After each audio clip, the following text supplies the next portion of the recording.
With our upcoming cruise ship leaving out of Fort Lauderdale soon, we found ourselves close enough to the Everglades that we just had to squeeze it in.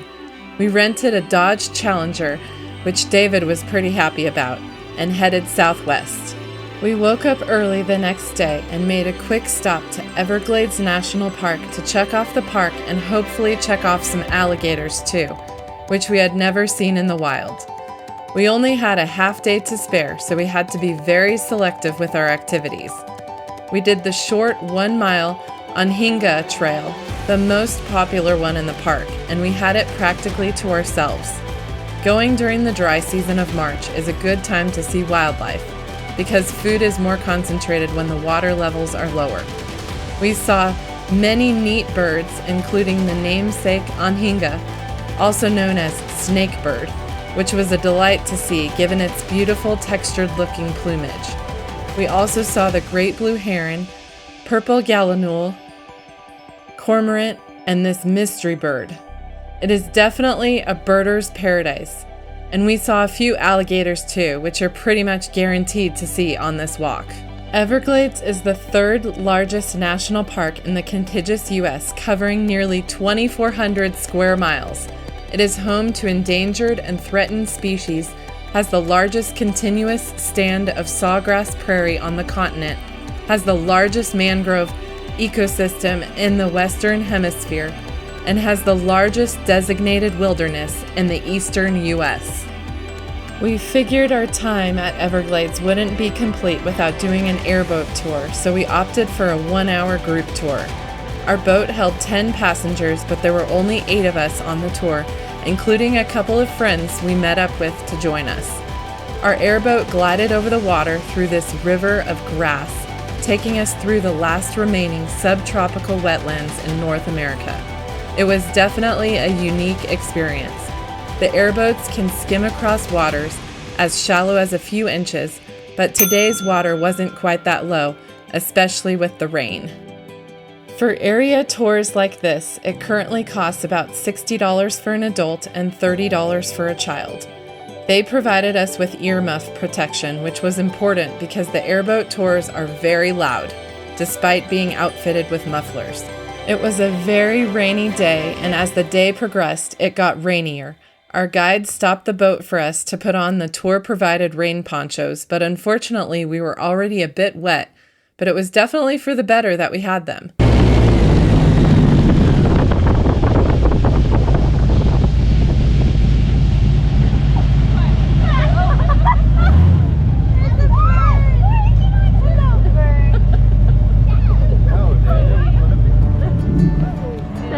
As we stopped, these birds started landing on our boat.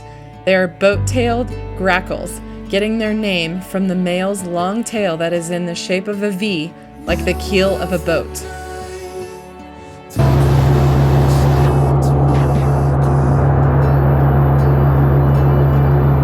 Our airboat ride was outside of the national park, and we were glad we got to see 7 of the 200,000 alligators that live in the Everglades. Alligators were removed from the endangered species list in 1987, and their population of 1.5 million in Florida shows that they are doing quite well today. Most females in the Everglades are 7 to 8 feet long, and most males can be up to 11 feet.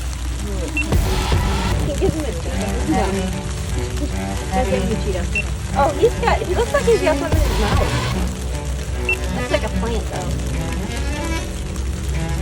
He wants to eat something.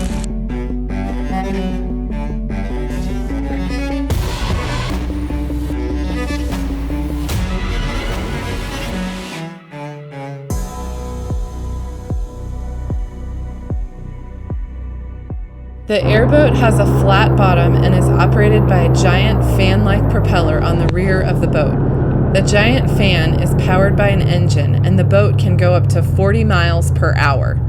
Air is pushed backwards when the propeller starts, causing the boat to move, and because there is no submerged motor, the boat can quickly move across the water, making for an exciting ride.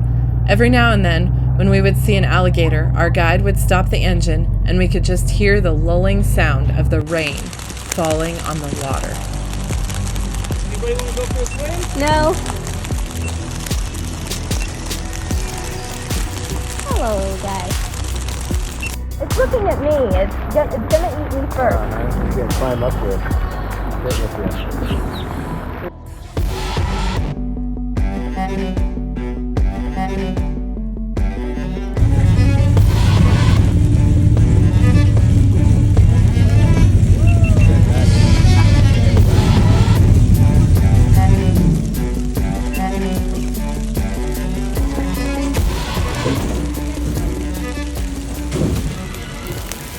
How deep is the water here?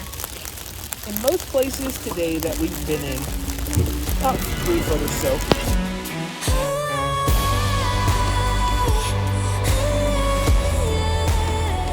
Alexander Graham Bell invented the first airboat with an aircraft propeller in 1905 in Nova Scotia, Canada. But airboats didn't come to Florida until 1920. And now, airboats are widely used around the world by the military, border control, and emergency response.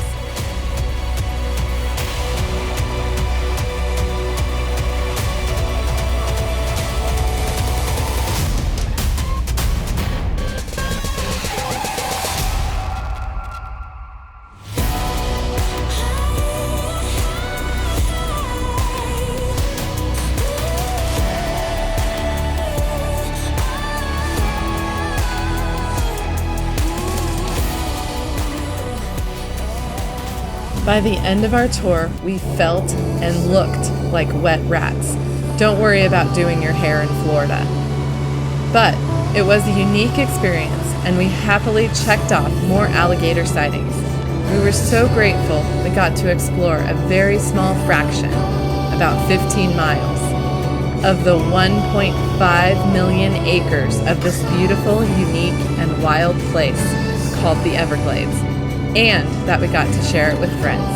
Come along and join us on our next adventures for our Caribbean series, where we travel to 5 amazing ports on our 10-night cruise and create many memories as we experience the beautiful turquoise blue waters, see animals in the wild that we have never seen before, and do the hardest hike we've ever done, to the top of a volcano.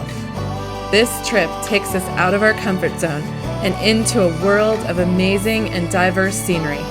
This is the Caribbean.